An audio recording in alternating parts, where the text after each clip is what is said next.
येतोय ना आवाज? सर्वांना नमस्कार. माननीय पोलीस महासंचालक महाराष्ट्र राज्य यांनी अशोक खरात आरोपी असलेल्या गुन्हा रजिस्टर नंबर 73/2026 या गुन्ह्याचा तपास SITच्या मार्फतीने करण्याबाबत आदेशित केलं होतं. त्यानुसार दिनांक 20 मार्च 2026 या तारखेपासून तो गुन्हा आणि त्याशिवायचे 10 गुन्हे असे एकूण 11 गुन्हे SITकडे तपासाला आहे. सदर विशेष तपास पथकामध्ये तपास अधिकारी म्हणून 2 पोलीस उपअधीक्षक आहेत, जे माझ्यासोबत दोघे इथं उपस्थित आहेत. त्याच पद्धतीनं सहाय्यक तपास अधिकारी म्हणून 3 पोलीस निरीक्षक, 3 सहाय्यक पोलीस निरीक्षक, 10 पोलीस उपनिरीक्षक आणि 6 पोलीस अंमलदार असं एकूण 24 लोकांचं आपलं तपास पथक आहे. त्यापैकी काही लोक इथं उपस्थित आहेत, काही लोक उपस्थित राहू शकलेले नाही. अशोक खरात याच्या विरुद्ध नाशिक आणि नगर जिल्हा या दोन्हीमध्ये मिळून एकूण 12 गुन्हे दाखल झालेले आहेत, ज्यामध्ये अशोक खरात आरोपी आहे. या 12 गुन्ह्यांपैकी 9 गुन्ह्यांचा तपास हा SIT करत आहे, 2 गुन्ह्यांचा तपास अहिल्यानगर पोलीस करत आहेत आणि एका गुन्ह्याचा तपास नाशिक शहर पोलीस करत आहेत. आणि अशोक खरात विरुद्ध नसलेले मात्र या विषयाशी संबंधित असे 2 गुन्हे दाखल आहेत. त्या 2 गुन्ह्यांचा देखील तपास SIT करत आहे. त्यामुळे 9 गुन्हे अशोक खरातच्या विरोधातले आणि विरोधात नसलेले पण संबंधित असलेले 2 गुन्हे असे एकूण 11 गुन्हे आमच्याकडे तपासाला आहेत. गुन्ह्यातील आरोपी विरुद्ध दाखल केलेल्या गुन्ह्यांपैकी आमच्याकडे असलेल्या गुन्ह्यांपैकी 8 गुन्हे हे महिला लैंगिक अत्याचाराचे गुन्हे आहेत आणि उर्वरित 3 गुन्हे हे फसवणूक आणि त्याच्यासोबतच अंधश्रद्धा विरोधी कायदा, सावकारी अधिनियम 2014 आणि इकॉनॉमिक ऑफेन्सेसची इतर रिलिव्हंट कलम याप्रमाणे दाखल आहेत. महिला लैंगिक अत्याचाराचे सर्वच्या सर्व 8 गुन्हे आणि फसवणुकीचा 1 गुन्हा असे 9 गुन्हे SITकडे तपासाला आहेत. आजपर्यंतच्या तपासादरम्यान 30 पेक्षा अधिक साक्षीदारांकडे आपण विचारपूस केलेली आहे. साक्षीदारांकडे आणि पीडितेंकडे आपण जी चौकशी केली त्यातून आरोपी हा पीडित व्यक्ती आणि कुटुंबाच्या श्रद्धेचा गैरफायदा घेत होता, त्यांना भीती दाखवत होता, खडे, चिंचोके, रुद्राक्ष, पूजा विधी इत्यादी गोष्टींच्या माध्यमातून त्यांच्याकडून पैसा उकळत होता, महिलांना स्वतःकडे दैवी शक्ती असल्याचं भासवत होता, त्यांच्या कुटुंबियांच्या मृत्यूची भीती दाखवून त्यांना बदनामी करण्याची धमकी देऊन त्यांचं लैंगिक शोषण करत होता. त्याच पद्धतीनं ईशानेश्वर मंदिराच्या परिसरात अंधारामध्ये हातचलाखीनं स्वतःकडे दैवी शक्ती असल्याचं भासवून समाजामध्ये सातत्यानं अंधश्रद्धा पसरवण्याचं कामही करत होता असं आपल्याला निष्पन्न होतं. महिला अत्याचाराच्या संदर्भाने दाखल 8ही गुन्ह्यांमध्ये पीडिता आणि त्यांचे कुटुंबीय हे अतिशय धाडसाने समोर आलेले आहेत आणि त्यांनी फिर्याद दाखल केली आहे. त्याच्यामुळेच आपण आरोपीवरती कायदेशीर कारवाई करू शकत आहोत. आपल्या सगळ्यांच्या माध्यमातून मी आवाहन करू इच्छिते की या महिलांनी लोक काय म्हणतील या भीतीनं अन्याय सहन केलेला आहे आणि आता अतिशय धाडसाने कुटुंबाला विश्वासात घेऊन त्यांनी गुन्हे दाखल केलेले आहेत.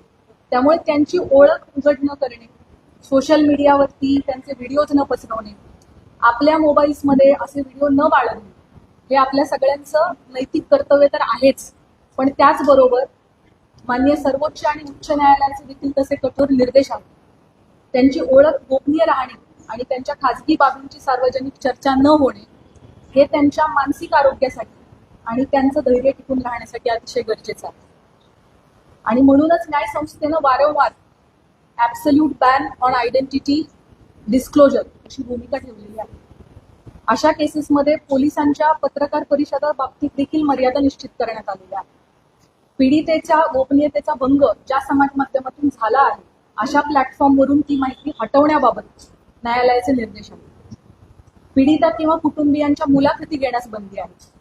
अंतिम निकाल येण्यापूर्वीच आरोपीच्या प्रतिष्ठेला हानी पोहोचवणारे आणि माध्यमांद्वारे चालवणारा खटला, ज्याला आपण मीडिया ट्रायल असं म्हणतो, अशी परिस्थिती निर्माण करणारे किंवा केवळ तर्कवितर्काच्या आधारित वार्तांकन टाळावे असे निर्देश देखील माननीय उच्च आणि सर्वोच्च न्यायालयांनी प्रसारमाध्यमांना दिलेले आहेत.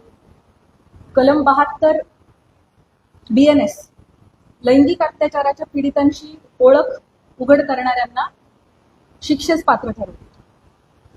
अनुच्छेद 21 भारतीय संविधान पीडितेचा जगण्याचा अधिकार, गोपनीयतेचा अधिकार आणि प्रतिष्ठेचा अधिकार यांचं संरक्षण करते. जुलै 2025 मध्ये मद्रास उच्च न्यायालयाने एका महिला वकिलाचे तिच्या संमतीशिवाय चित्रण केलेले खाजगी स्वरूपाचे फोटो व्हिडिओ तात्काळ 48 तासांच्या आत काढून टाकण्याचे आदेश दिलेले होते. अशा प्रकारची सामग्री रोखणं हे राज्याचं कर्तव्य आहे असं न्यायालयाने त्यावेळेला अधोरेखित केलं होतं. एसआयटीकडे असणाऱ्या गुन्ह्यांमधील पीडितांचे आक्षेपार्ह व्हिडिओ जे आहेत जे प्रसारित झाले होते त्याच्या एकूण 4650 लिंक्स एसआयटीच्या सायबर टीमने, आपली जी टीम आहे 24 लोकांची, यामध्ये 4 लोकांची सायबर टीम आहे. या सायबर टीमचं पूर्ण वेळ कर्तव्य हे होतं की प्रत्येक काही मिनिटांनी काही नवीन अपलोड झालंय का ते शोधणं आणि त्याला रिपोर्ट करणं. सो आपली ही जी एसआयटीची सायबर टीम आहे तिने महाराष्ट्र सायबरच्या मदतीने आतापर्यंत 4650 लिंक्स या डिलीट करून घेतलेल्या आहेत.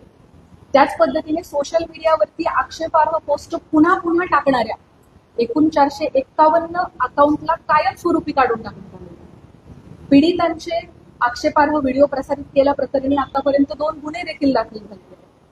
सदरचे गुन्हे हे सातपूर पोलीस स्टेशन नाशिक शहर आणि कोपरगाव पोलीस स्टेशन अहिल्यानगर या ठिकाणी दाखल असून संबंधित घटकच त्याचा तपास करत आहेत आणि त्यामध्ये आजपर्यंत एकूण 6 आरोपींना अटक देखील करण्यात आलेली आहे.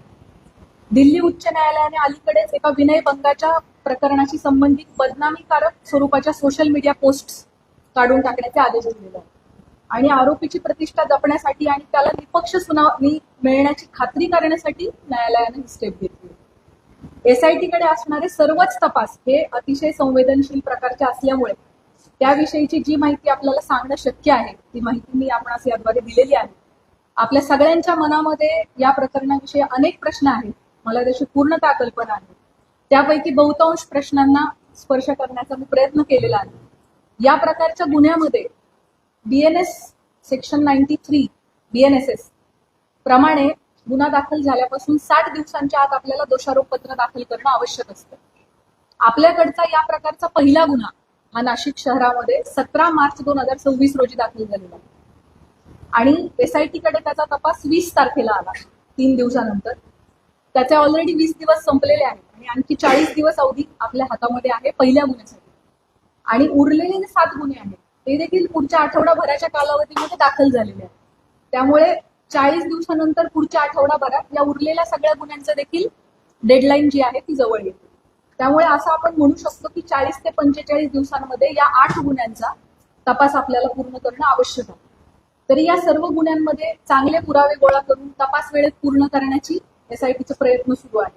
त्यासाठी सर्वतोपरी प्रयत्न संपूर्ण टीम करत आहे. आपल्या सर्वांना विनंती आहे की पीडितांना कोणत्याही प्रकारे मनस्ताप होणार नाही याची समाज म्हणून आपण सगळ्यांनी काळजी घेऊयात. तुमच्या माध्यमातून हे आव्हान, ही विनंती मी सर्वांना करू इच्छिते. आपल्या मनामध्ये पदाधिकारी, अधिकारी यांना एसआयटी कडून बोलवण्यात येणार आहे का, किंवा अमुकला आपण का बोलवले नाही, कधी बोलवणार आहे, अशा प्रकारचे देखील अनेक शंका आणि प्रश्न असू शकतात.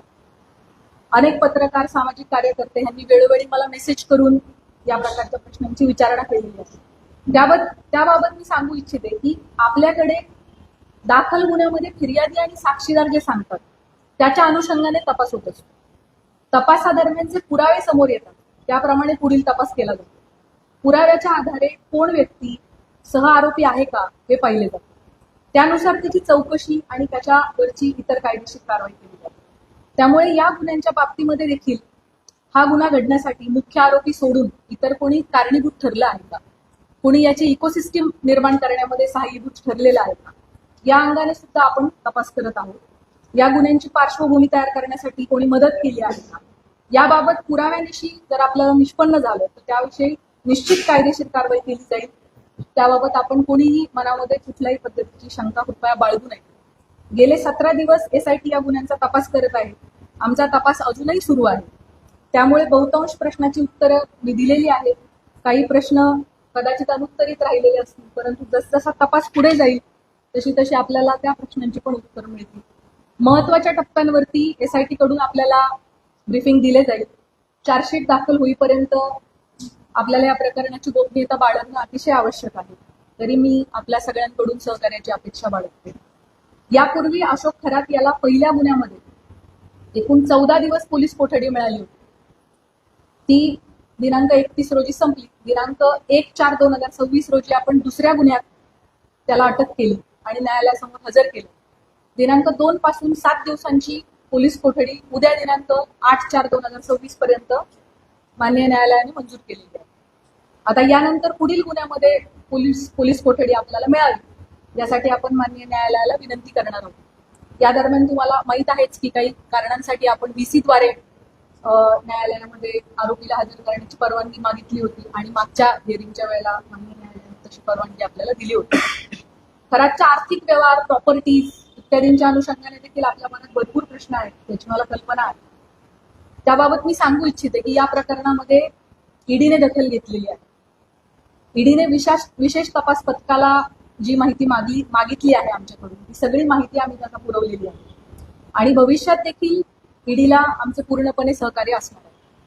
भारतीय राज्यघटनेच्या कलम 51(अ) मध्ये भारतीय नागरिकांची मूलभूत कर्तव्ये सांगितलेली आहेत. त्यामध्ये वैज्ञानिक दृष्टिकोन आणि चौकस बुद्धीचा विकास करणे हे आपल्या सगळ्या नागरिकांचे मूलभूत कर्तव्य आहे असं आपलं संविधान सांगतं. या निमित्ताने भविष्यात अंधश्रद्धेपोटी महिलांचं शोषण घडू नये, कोणीही कुठल्याही बंधूच्या फसवणुकीला समाजाने बळी पडू नये यासाठी सतर्क आणि चौकस राहण्याचं आव्हान मी आपल्या मार्फतीने सर्व नागरिकांना करू इच्छिते. अतिशय शॉर्ट नोटीसवर सर्व पत्रकार बंधू भगिनी या प्रेस कॉन्फरन्ससाठी उपलब्ध झालेले आहेत, उपस्थित झालेले आहेत. त्या सगळ्यांचे मी मनापासून आभार मानते आणि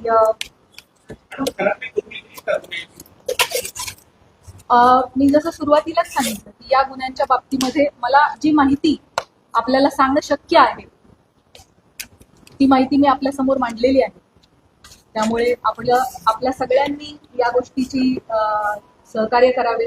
जोपर्यंत चार्जशीट दाखल होत नाही त्याबाबत काही तपासातल्या बाबींची गोपनीयता ठेवणं आपल्यासाठी अतिशय आवश्यक आहे. आपल्या सगळ्यांचे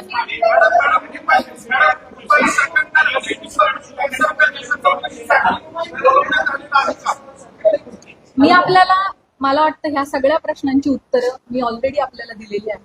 सीडीआर लीकच्या बाबतीमध्ये आपण मला एक प्रश्न आता जस्ट कोणीतरी विचारलाय ज्याचं प्रश्नाचं उत्तर मी दिलं नव्हतं, तेवढं मी देते आणि आपण थांबूयात. अल्पवयीन यामध्ये कुणीही नाहीये. दुसरा जो प्रश्न सीडीआरच्या बाबतीत याची शासन स्तरावरती चौकशी होत आहे. त्या बाबतीत चौकशीत जे काही निष्पन्न होईल ते आपल्या समोर येईल. थँक्यू. जय हिंद, जय महाराष्ट्र.